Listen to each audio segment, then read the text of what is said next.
오늘 본문은 헌금과 관련된 내용입니다. 제 기억으론 여러분들 앞에서 헌금을 주제로 처음 설교하는 것 같습니다. 물론 여러분들은 지금까지 신앙생활하면서 다른 목회자들을 통하여 헌금에 대한 설교를 여러 차례 들었을 것입니다.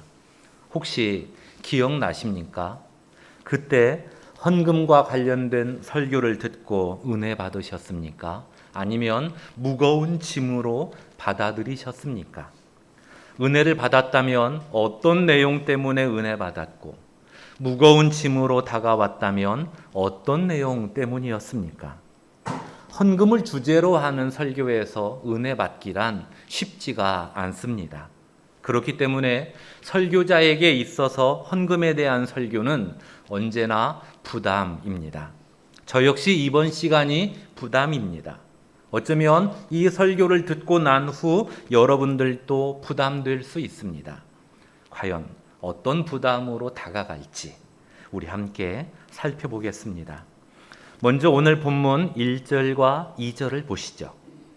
예수께서 눈을 들어 부자들이 헌금함에 헌금 넣는 것을 보시고 또 어떤 가난한 과부가 2렙돈 넣는 것을 보시고.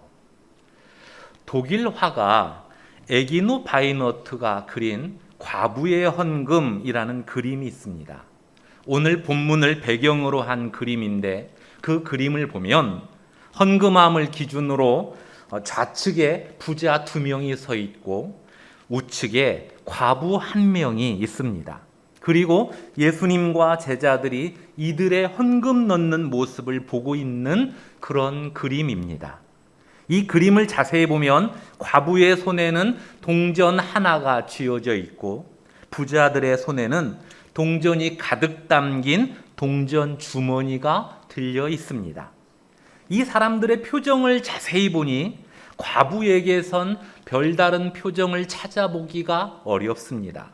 하지만 부자들의 표정엔 자랑질하는 사람에게서 나타나는 미소가 보입니다. 부자들의 표정이 짐작되시죠? 이 그림에는 등장하지 않지만 학자들에 의하면 제사장이 헌금함 곁에 늘상 있었다고 합니다.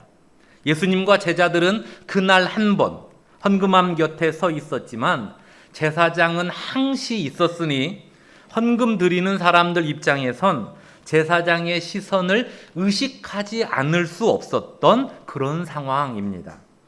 또 하나의 사실은 헌금함이 노수로 만들어졌고 헌금은 동전으로 내도록 되어 있었기 때문에 헌금을 드릴 때 누가 얼마만큼 드렸는지 그 동전 소리로 알 수 있었다고 합니다. 과부는 2렙돈을 넣었다고 했으니 쨍그랑 쨍그랑 이렇게 2번 소리가 났을 것입니다. 누가 들어도 동전 2개 넣었네를 알 수 있습니다. 부자들처럼 동전 주머니를 열고 쏟아 부으면 어떤 소리가 납니까? 이땐 쨍그랑 소리가 아니라 촤르르 쏟아지는 소리가 들립니다. 이 소리를 들으면 상당히 많이 넣었는데 라고 짐작할 수 있습니다. 부자들이 드린 헌금 액수가 얼마입니까? 정확히 알 수 없습니다. 많이 넣었을 것이라는 짐작만 하게 됩니다. 그렇다면 가난한 과부는 얼마를 넣었습니까? 2렙돈을 넣었습니다. 여기 렙돈은 헬라 시대의 동전인데 동전 중에서도 최소 단위입니다.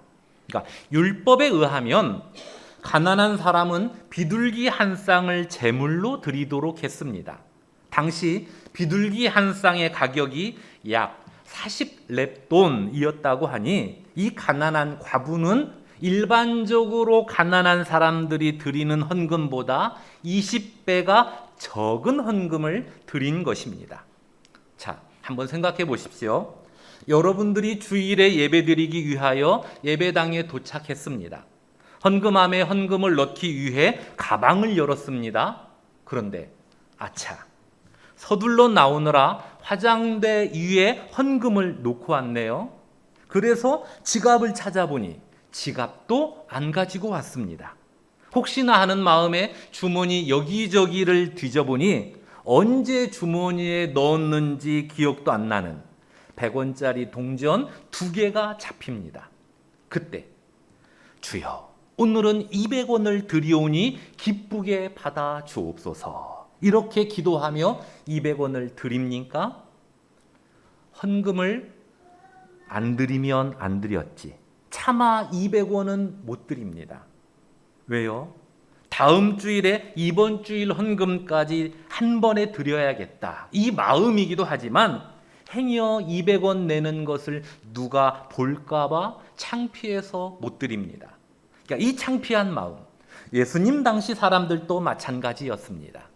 더욱이 제사장이 헌금함 곁에 서서 바라보고 있었으니 적은 액수의 헌금을 드릴 수 없었던 것입니다. 그런데 가난한 과부는 동전 2개를, 그것도 최소 단위의 동전인 렙돈 2개를 헌금으로 드렸습니다.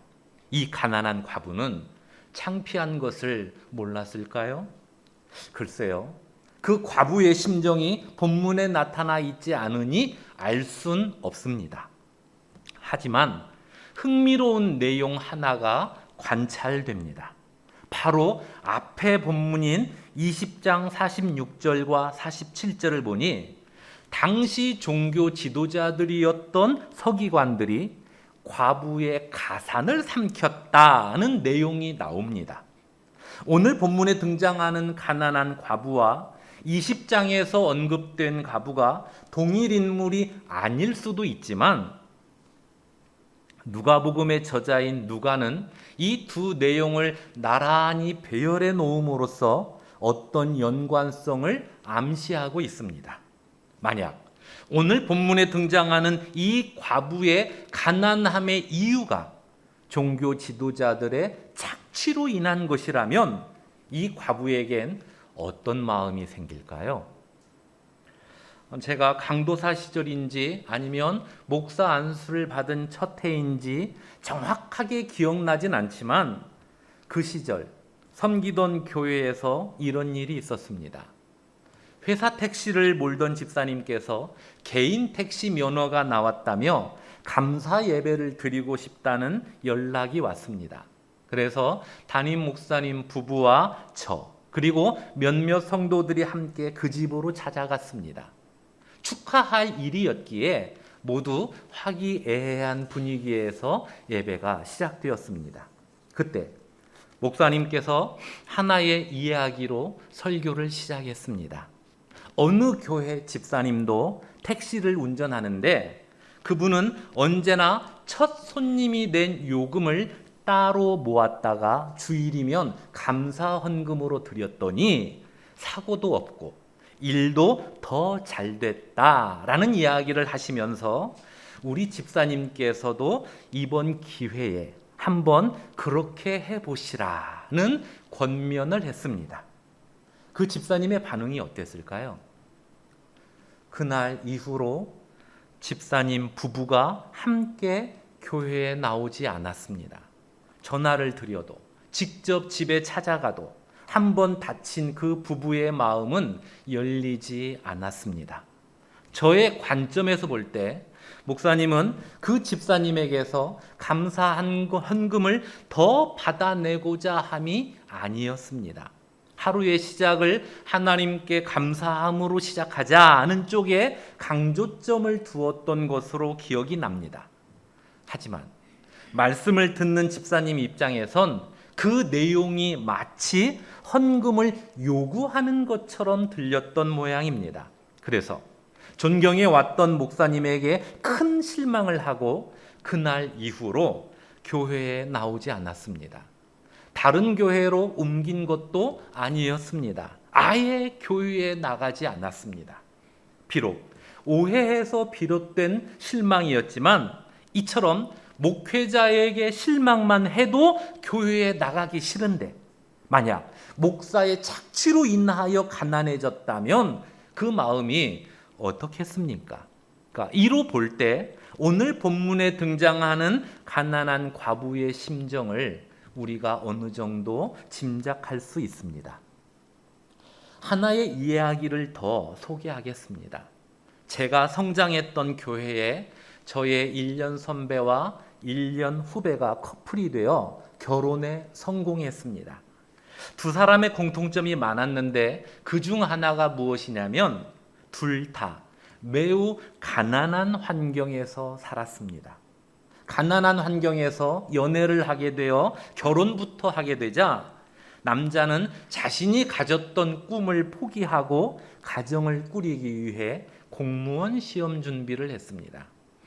본래 머리가 좋았던 사람이 노력까지 더하니까 1년도 안 되어서 합격했습니다. 기쁘고 감사한 마음에 목사님을 모시고 예배를 드렸습니다. 저는 그때 전주에 있는 모 교회에서 전도사 사역을 하고 있었기 때문에 그 자리에 참석하진 못했습니다. 참석한 사람의 이야기를 나중에 듣게 되었습니다. 그날 목사님께서 이런 설교를 하셨답니다. 이제 직장을 잡았으니 11조는 꼭 내야 한다. 11조는 하나님의 것이므로 만약 11조를 내지 않으면 하나님의 것을 도둑질하는 것이 된다. 그러니 11조를 반드시 내라. 그 젊은 부부가 어떤 반응을 보였을까요? 이 부부 또한 교회를 떠났습니다. 심지어 그 아내는 여호와의 증인으로 옮겨갔습니다. 그 이야기를 듣고 마음이 너무 아팠습니다. 목사님께서 매우 가난하게 살아왔던 이 부부의 형편과 마음을 조금이라도 헤아렸다면 좋았을 텐데, 더욱이 첫 직장을 잡고 기뻐하는 그들에게 11조를 내지 않으면 하나님의 것을 도둑질한다고 했으니 어쩌면 그들에게 협박으로 들렸을지도 모르겠다. 아니, 협박까지는 아니더라도 돈만 밝히는 목사로 보였겠구나 하는 생각이 들었습니다. 이처럼 한편의 설교를 통해 마음의 상처가 생겨도 교회 나가기 싫은데 만약 목사의 착취로 인하여 가난해졌다면 그 마음이 어떻겠습니까? 이로 볼 때 오늘 본문에 등장하는 가난한 과부의 심정을 우리가 어느 정도 짐작할 수 있습니다.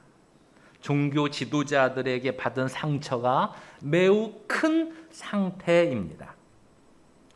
종교 지도자들에 대한 실망감, 그리고 그들 때문에 찾아온 경제적 궁핍, 이 상태에 처한 사람이 종교 지도자들에 대한 상처와 실망감은 마음으로 사귀고 두 렙돈밖에 드리지 못하는 그 창피함에 대해선 무릅쓰고 오직 하나님께 감사한 마음으로 헌금을 드린 것입니다.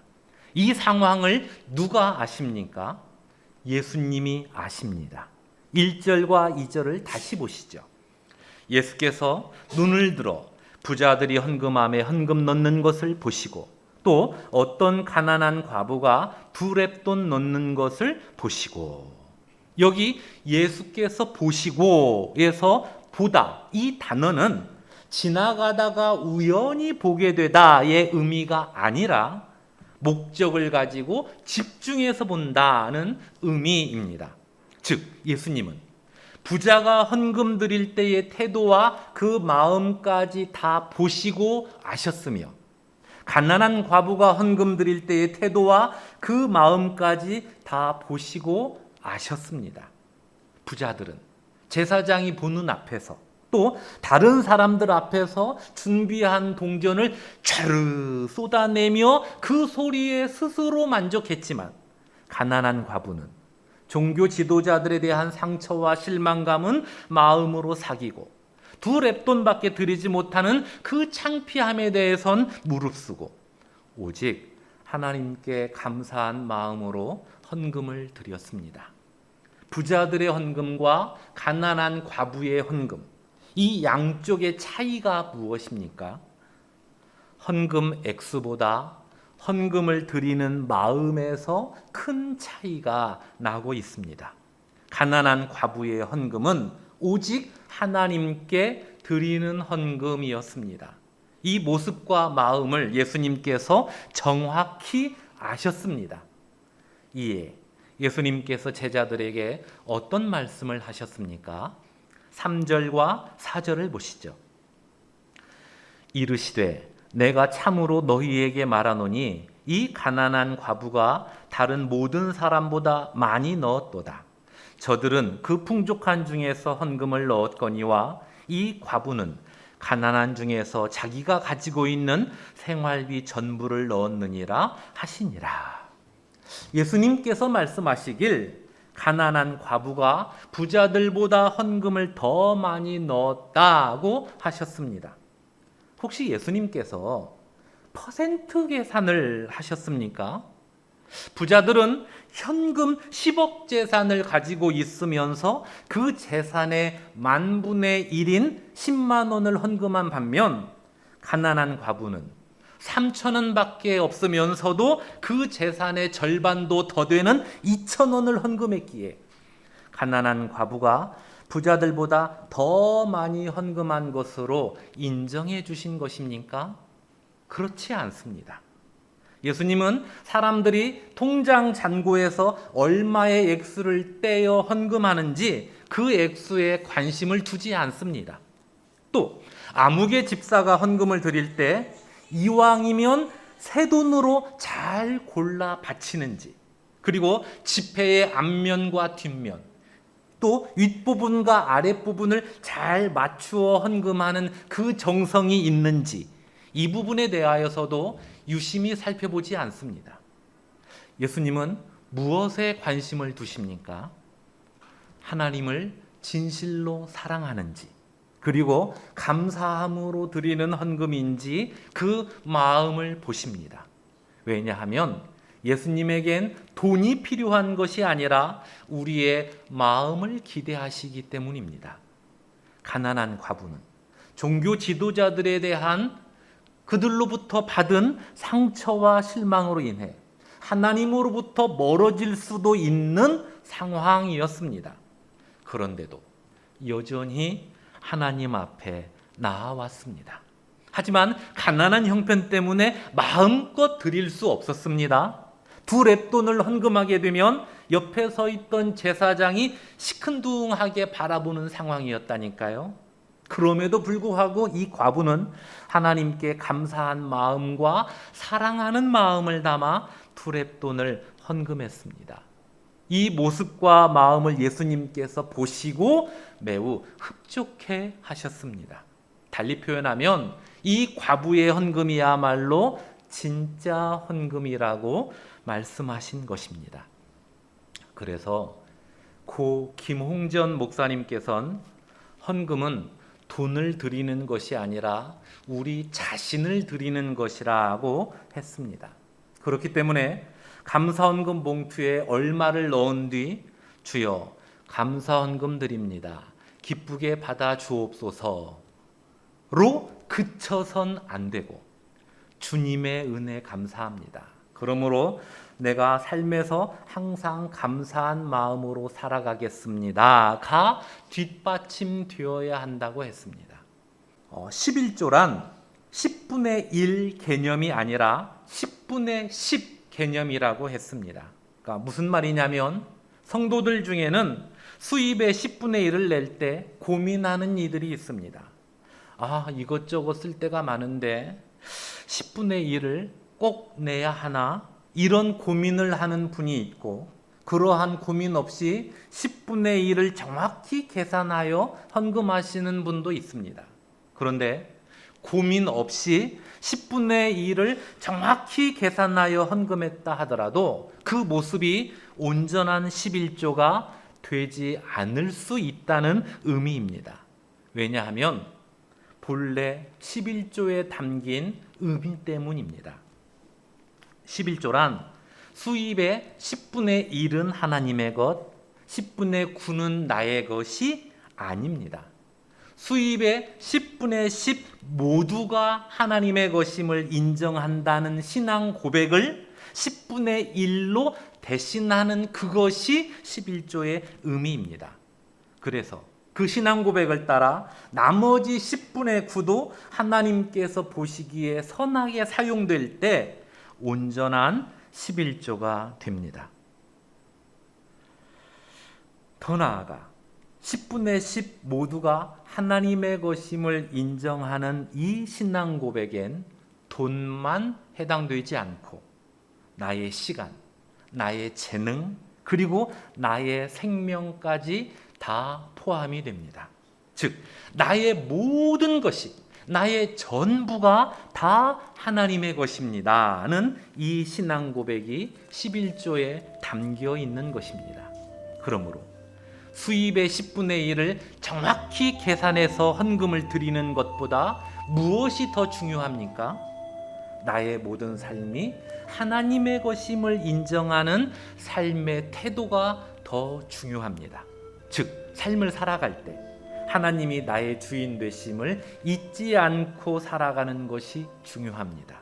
그래서 삶이 평안할 때 이 평안함을 허락하신 나의 주인 되신 하나님께 감사하고, 고난이 찾아올 땐 나의 주인 되신 하나님께서 붙들어 주시고 인도하여 주시고 회복시켜 주실 것을 신뢰하면서 더욱더 하나님을 의지하는 생활, 또 돈, 시간, 재능을 사용할 땐 하나님께서 기뻐하시는 모습으로 살아가는 이 생활이 곧 나의 모든 것이 다 하나님의 것입니다 하는 신앙 고백이고, 이 신앙 고백을 11조에 담아 헌금으로 드리는 것입니다. 그렇기 때문에 이것저것 쓸 데가 많은데 10분의 1을 꼭 내야 하나, 이런 고민보다, 또 나는 10분의 1을 정확히 했으니까 하나님께 복 받을 거야, 이런 기대보다 나의 모든 것이 다 하나님의 것입니다. 그러므로 어디에서 무엇을 하든 하나님께서 기뻐하는 삶을 살겠습니다. 언제 어떤 상황에서도 하나님만 의지하겠습니다. 이 신앙 고백을 담아 헌금과 삶을 함께 드리면 가난한 과부가 드린 두 렙돈처럼 주님은 기뻐하십니다. 그런 의미에서 묻겠습니다. 여러분의 헌금은 가난한 과부가 드린 두 렙돈이었습니까? 아니면 부자들의 헌금이었습니까? 이 질문 앞에서 마음의 부담이 되었다면 그 부담감을 잘 간직하십시오. 그리고 이후로 여러분의 헌금도 가난한 과부가 드린 두 렙돈의 헌금처럼 드려지도록 힘써 주십시오. 주여, 나의 모든 것이 다 주님의 것입니다. 그러므로 어디에서 무엇을 하든 주께서 기뻐하는 삶을 살겠습니다. 언제 어떤 상황에서도 하나님만 의지하겠습니다. 이 신앙 고백을 따라 살아갈 여러분들에게 이 한 주간도 주님 주시는 평안과 기쁨이 가득하길 주님의 이름으로 축원합니다. 기도하겠습니다. 하나님 아버지, 그렇습니다. 내 소유의 일부, 내 삶의 일부만 하나님의 것이 아니라 내 삶의 전부가 하나님의 것입니다. 그러하기에 어디에서 무엇을 하든, 언제 어떤 상황에 처하든 언제나 하나님의 소유된 백성처럼 살아가겠습니다. 믿음을 더하여 주옵소서. 예수님의 이름으로 기도드리옵나이다. 아멘.